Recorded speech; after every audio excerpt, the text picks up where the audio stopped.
welcome back to another episode of Barbell Therapy. I'm your host, I'm Kate, and I am super excited to chat with you today because we are doing a wedding tell-all. I thought this would be fun because obviously everybody, I guess not everybody, but a lot of people love to hear the nitty-gritty details about weddings. I feel like ever since we got engaged in February of 2023, we're engaged for like 20 months, and all I ever heard was talk about wedding planning. And I think some interesting things happened, whatever, that I think, would be really cool to talk about. So one thing that I do want to get off my chest was I was listening to a podcast by Liz Moody, and I really like her podcast. It's a lot about health and wellness. Some of the episodes I don't resonate with, some of them I do, whatever. And she was talking about, it was like her most recent Q&A, and she was talking about how she goes and gets some Botox and things like that. And she talks about how she does makeup and all these things.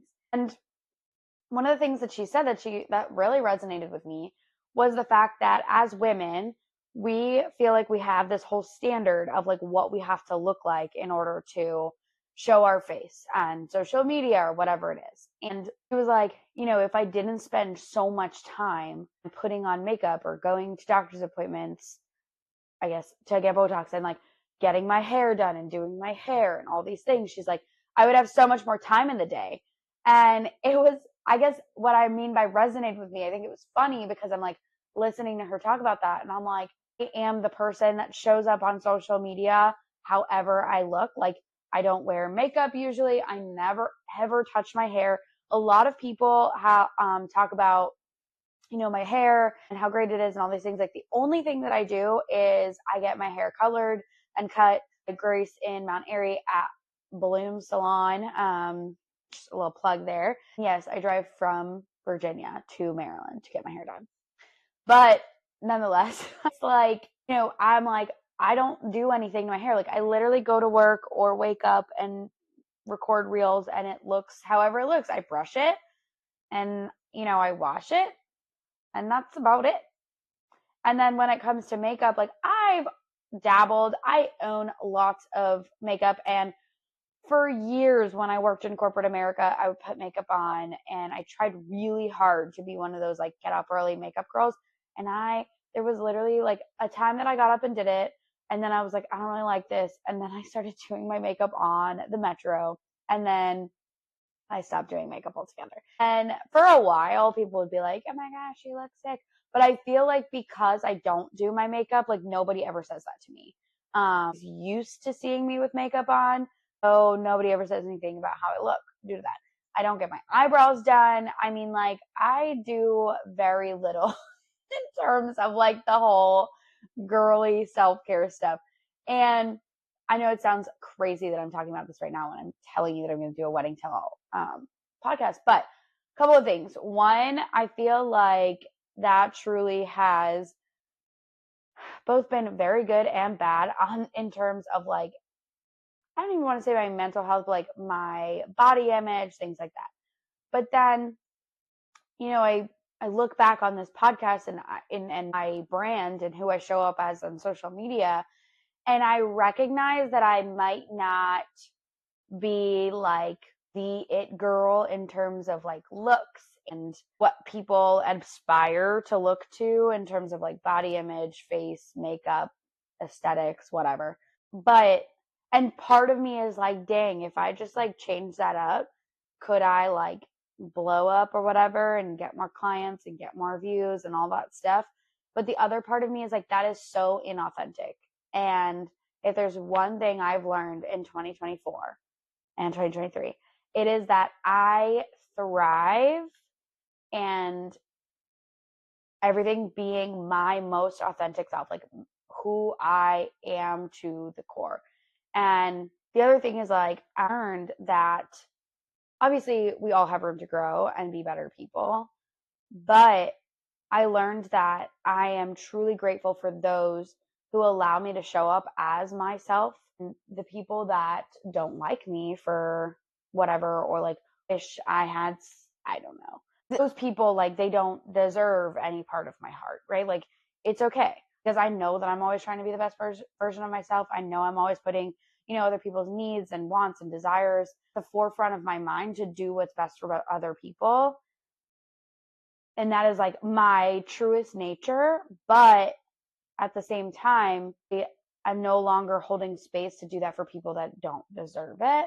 And that is just a journey. But I feel like the visual representation of not wearing makeup and like, going on dates and dressing cute, but again, like not wearing makeup, not really doing my hair, like that visual representation truly anchors into like who I am. I'm really proud of that. So when it comes to the wedding, this was something that like I was really struggling with because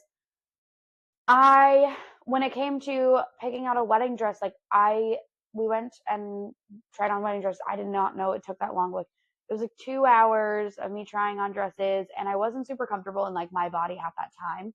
And so that experience was really difficult. And then I was feeling better, but not great the next time we went. It was another like 2 hours. And I was just so happy that when I got my fitting and like my alterations done, that I was like in a better spot. And they literally had to take like 2 inches off the dress from when I tried it on the first time, which it's fit me incredibly. Like it was snug. It was, it worked really well. And I look back on it now, I'm like, wow, like if I would have gone to go get that dress now, I likely would have probably been a size lower, which is interesting. Also, wedding dresses are crazy sizes. Like wear somewhere between a 6 and an 8, depending on the store, in pants, and I was a 12. Makes you think like, juice, like what are these sizes? Okay, so there was that. But then it also came into effect when I was like, oh, I have to pick out like shoes.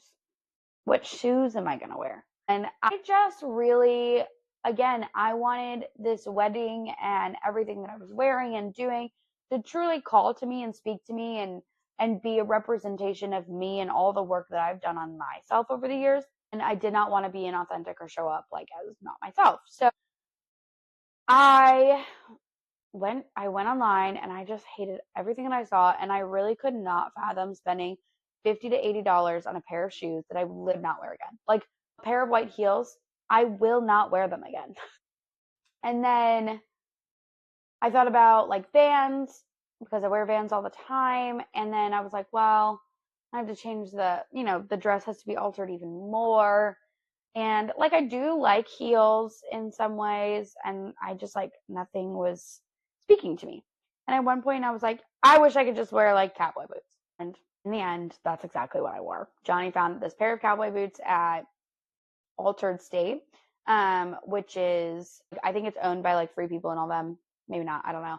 But he found them. They said they had them in stock. He drove me over there and I bought them. And I spent more on the cowboy boots than I would have like on a pair of heels, but I will wear them again because they are me. Like they're super cute, little booty, like white cowboy boots. And I will definitely wear those again. And that felt way better to me. And I just felt more comfortable, and I just felt like free. Like that was so fun. So there was that. And then, when it came to choosing vendors and stuff, like I am not somebody that dreamed about my wedding for years. Okay. Literally not. I created a Pinterest board in high school or maybe even middle school or whatever it was because everybody else was doing it. So I just thought that was what I was supposed to do as a girl. And like you could go through my Pinterest and now it would be a lot of wedding stuff, obviously because of the algorithm, but previously like it wasn't like that. So yeah, I just like didn't like necessarily go to it and was like, oh my gosh. There were a couple of things on there that I was like, oh, this is cute. I saved things like that, but I just like wasn't sure. So, I thought about Johnny and I was like, okay, what do we want? And we both really liked the idea of like a rustic barn. The only thing that we wanted that we didn't get was like some sort of water view, but like, let's be honest, like that's expensive. And we did find a couple barns that had ponds and stuff at them, which were pretty. But for one reason or another, like we just decided that those locations weren't something that we wanted or liked. And then ultimately we are people first people. And so we truly like love to buy into businesses and things like that we like, and like the people, like the mission. And so we decided on There's one bar in Pine Ridge Farms in Stewartstown, Pennsylvania, and Kristen and her husband Dan are amazing people, and they own it and they run it, and they have, great people that they hire, things like that. But like her story, like how she bought it from her grandmother, and her grandmother wanted her to throw parties there, and it was a truly barn that they reclaimed and turned into a wedding venue. And it was that I just felt so drawn to the story, to Kristen and her team and everything, and I just loved it. And I was like, okay, this is it.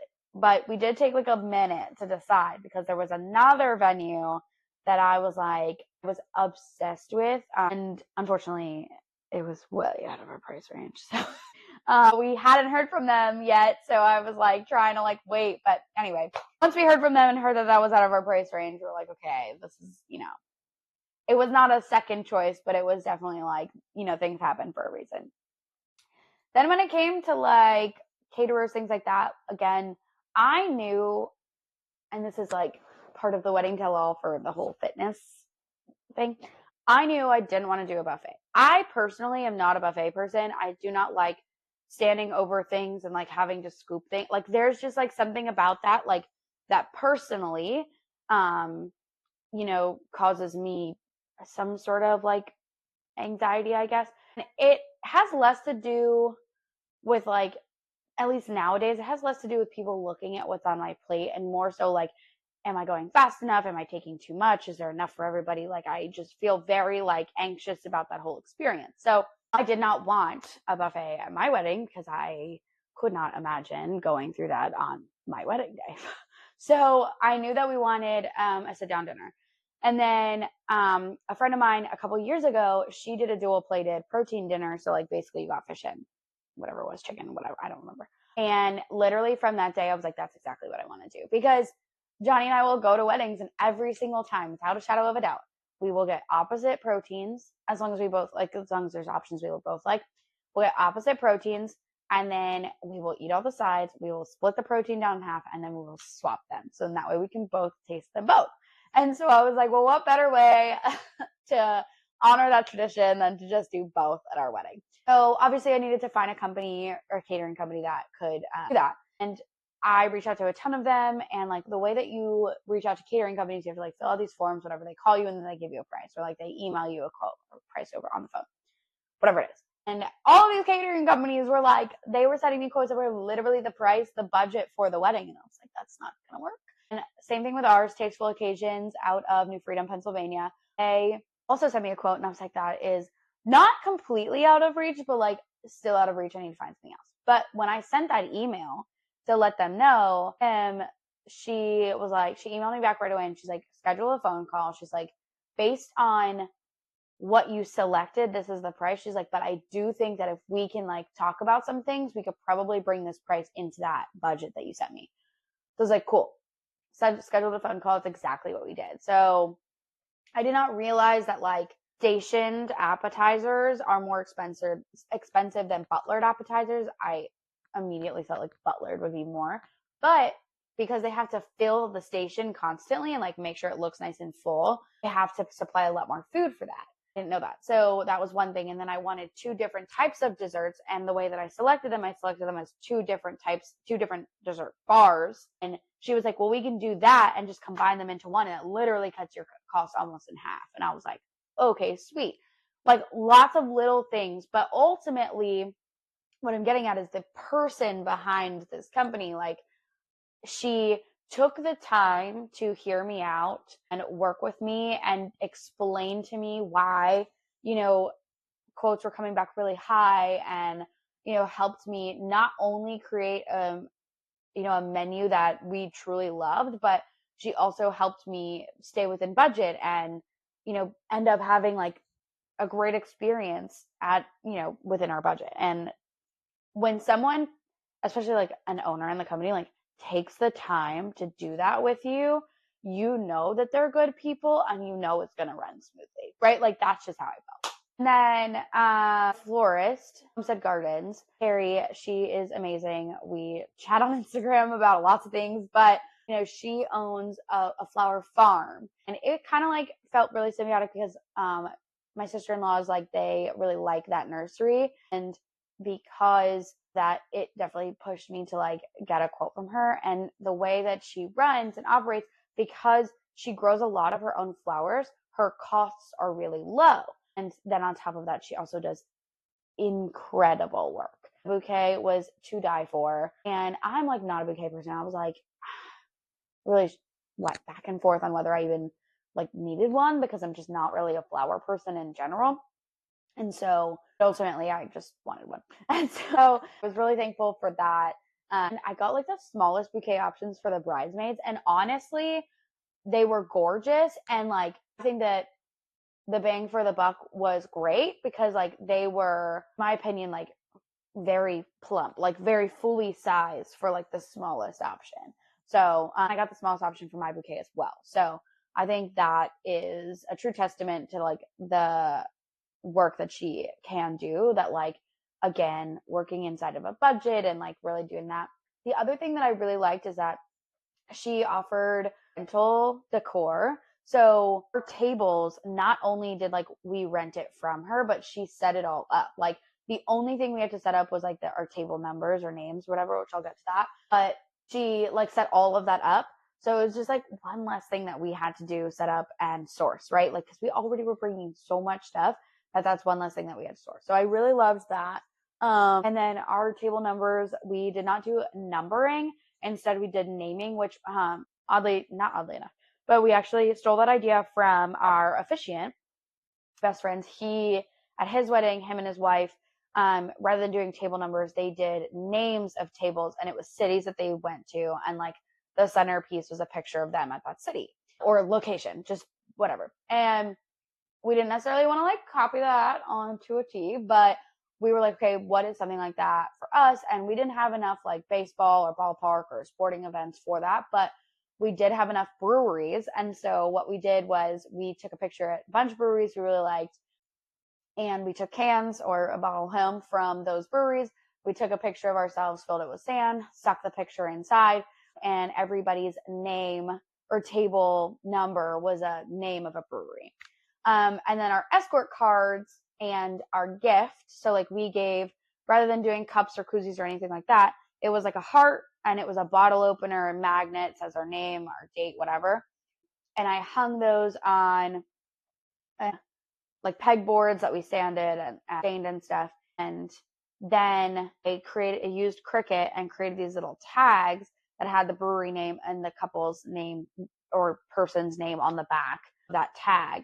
And so then that way, rather than hoping that everybody picks up their gift afterwards, they grab their gift, and that was their escort cards. And then it created this like really pretty effect for escort cards that wasn't just like cards sitting on a table or like, champagne flutes, because we were having that all at the table. So there was that. And then so like a lot of the people coming to the wedding knew some people, but like there were a lot of like couple of people here and there that definitely didn't know anybody. And when you go to a cocktail hour, especially when you don't know a lot of people, you just like end up kind of standing there talking to your significant other and shoving food down your face. And there's only so much of that you can do.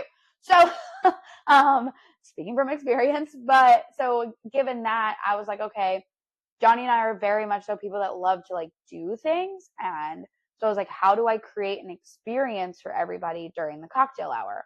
And then how do I do that in such a way that will then like be a keepsake for me as well? So my mother-in-law is a great quilter. And so our guest book was a quilt. So she like cut out a bunch of quilt squares and set that up. So people signed the quilt squares, put them in a little suitcase and everything. And that is our main guest book. And then on the RSVPs on our website, and then I even sent out an email to everybody and asked everybody to bring like a printed photo, their favorite printed photo of like me and Johnny, either when we were little or now or whatever, and to bring that and put it in this photo album that we had laid out and like write your favorite memory on them. And so that was really fun. But then on top of that, we also had a Polaroid camera for people to take pictures and put in there throughout the night as well. So, it was just like a fun little memory keepsake that we can look back on and like be like, gosh, remember, whatever. And then last but not least, we had a bucket list. So it was really cute little setup. where we had these little tags and everybody wrote like some cool bucket list item and put them in the bucket. And I'm going to take all of those and put them into that photo album memory keepsake book. And yeah, so that was that. And I'm trying to think, there's any like other, we also did, a lot of like little Gilmore Girls touches. So I made a Luke's Diner sign, the little, like, I guess it was a big poster board cup that I got Luke's coffee mugs for my bridesmaids and I to take photos of. Instead of doing like an unplugged ceremony sign, what I did was I actually painted the no cell phone sign from Luke's Diner, put that at our ceremony, which I thought was funny. And if you got it, you got it. If you didn't, you didn't. Then what else did we do? One of the things that our friend group did was we used to shotgun twisted teas. So we got a case of twisted teas and we all shotgun. Well, me and Johnny didn't because we had a lot of photos to do afterwards, but like we took a picture like we were doing that. And anyone who didn't want to didn't have to, but we did want to like have a fun photo like that because, you know, that's just something that we bonded over when we were young, when we first started dating. And it was just like, I don't know, just a funny moment. And then for the dances with our parents, so Johnny had a beautiful song with his mom, and that was great. And then so as some of you may know, my mom and I, you know, grew up just us and then married my stepdad, who is like my dad, somewhere between 15 to 20 years ago. I don't know the exact number, but anyway. And so my mom is a superhero. And so both of them walked me down the aisle. And then during my father-daughter dance, I had a cute little song about, it was like a country song, and it was about, you know, I don't remember the name of the song right now, which is probably bad, but it was about a stepdad, and how, you know, you don't have to love the kid, but you do, things like that. And we played that for about a minute and a half. And then our DJ totally took my idea and ran with it. And it was so cool. He like made the song kind of seem like it was winding down. I was like, whoa, you know, like one of those. And then he started playing Jump by Van Halen, which is my stepdad's favorite band. And it was so fun. He did not see it coming at all. He's not like a huge sappy person. So, you know, I mean, he is and he isn't all at the same time. And so, you know, I just wanted to do something like fun and like just get really excited. And then it went from Jump into Ain't No Mountain High Enough, which is me and my mom's song. And then we invited her up onto the dance floor and we did a little family dance with the three of us. And then we opened up the dance floor to everybody. So then we basically started dancing from then until 10 p.m., which I don't remember what time it was, but it was a long time. And it was just so much fun. And we also did some Portuguese line dances, which was really fun. I don't think people were expecting that because while I am Portuguese, I feel like because I'm not surrounded with a ton of Portuguese people constantly, I think people kind of like forget and they don't know how like deep rooted in my heritage I would love to be, I guess I would say. So I think that was fun. I think people like didn't see it coming, and were like, what the heck is this?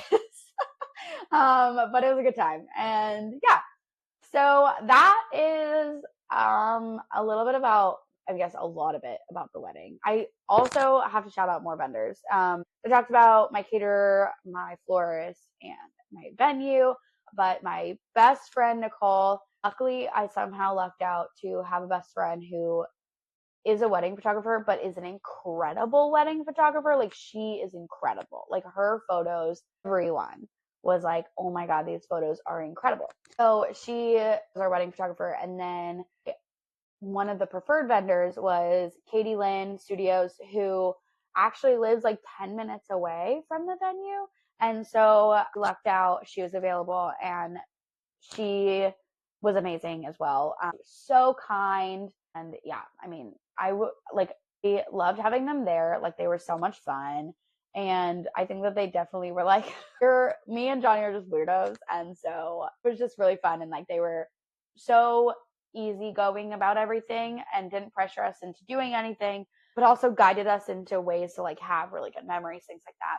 Then I guess I'll round it out to the whole makeup conversation. It was like, okay, I want hair and makeup done. Now, my hair is really easy to do. Like, it'll just do whatever you want it to do. I'm very blessed in that way. And a lot of people have told me that my face is really easy to work with, which is excellent. And I did a lot of work figuring out the oiliness of my face before the wedding, because I do think that that was like the one thing that I was like, about. So I wanted something super natural. I'd never had eyelashes before. Well, I had fake eyelashes in cheer comps, but I wore them for 4 hours maybe. Even this long time, I put them on like right before, so like an hour, and I ripped them off right after. And they were fake. But anyway, it doesn't matter. Never had eyelashes before. I'd only had my makeup done like 3 or 4 times at this point, and couldn't make it work with a trial. But overall, I was just like, no, like it is what it is. Like we're going to work together. And I knew that I wasn't going to be any like very crazy about it in general, because I just didn't really have like a vision necessarily. And I truly am one of those people where I'm like, I pay somebody to do a service. I'm just going to expect that they're going to do it really well. And I'm not going to like be a micromanager about it. And that's how I felt about, mostly everything, mostly like 99% of everything. And so yeah, so Jamie and Sarah showed up on that day from Swept LLC. They showed up and they were kind, they were talkative. Sarah even helped my cousin with her eyelashes, and even though she wasn't getting a makeup service done, and they were just like, we weren't necessarily running super on time or anything like that, and they were so kind about everything. Like they just, made it all work. So really grateful. Makeup was beautiful. My hair was amazing. Like I could not have asked for a better team on the day of, truly, like it was just incredible. Okay, so now that I've given you all these details, I think one of the funniest things is the fact that I literally ate cold beans on the morning of my wedding. And I want to talk a little bit more about it because I think it's kind of hysterical. So basically what happened was the week of the wedding, Johnny had made a serving of like these because I needed more fiber because I was dealing with some digestion issues. And so we were trying to add some more fiber in them. So he like looked up this like bean recipe, which he does not like beans. So he was just making it for me. I don't really like them either, but that's besides the point. And he like made it and I actually like really liked it. So we had an extra serving and we ran out of raspberries or something along those lines. And we were like, let's just bring the beans because we have them. They're going to go bad if we don't bring them. And this way, if I need that more fiber or whatever, I can eat it. So I probably should have eaten them on Friday, but I was a mess on Friday, so I didn't. And then Saturday morning, I texted him and my parents and I was like, hey, because I didn't stay with Johnny, I stayed with my cousin. And I texted them, I was like, hey, can someone bring the beans to our room? Because our room had a microwave. And then I was like, I want to eat those this morning. And then also my friend Anna and Lindsay had gotten me a coffee, and I try not to drink my coffee before eating. So I didn't have my berries, whatever. And I was like, okay, I know I had those. So I was like, can someone bring these? Starting my day with fibers, great idea, whatever. And I guess I wasn't clear.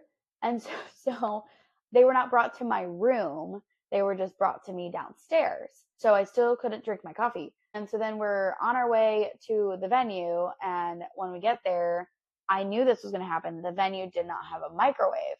And so I knew I like couldn't microwave my food or the beans. So I sat there and was like, I guess I'm eating cold beans. And everyone was cracking up. Like, this, of course, is just so me. Like, it is what it is. Oh, and Nicole brought me a Fairlife shake. Anna brought me a Fairlife shake. I had a Fairlife shake. I was in no shortage of protein that day, which was excellent. And it was just it was honestly hysterical, the whole thing. But yeah, the reason I ate the morning of my wedding, because I wanted some extra fiber. I had them. And unfortunately, because I did not have them in the hotel room where there was a microwave, the only other option was to eat them cold. So that's what I did. Hysterical. And then when it came to choosing food for the bridal suite, because obviously we had breakfast and lunch in the bridal suite, when it came to choosing food, I wanted to make sure that I was choosing something that I knew like would sit well. So, we ordered Panera, and luckily my mom got some of the like multi-grain sandwiches, so I was able to have that with some eggs and avocado, things like that. And I shared my avocado with one of my bridesmaids because usually if I eat too much fat in one sitting, like my stomach doesn't feel great. So I was like, you need to eat some of this.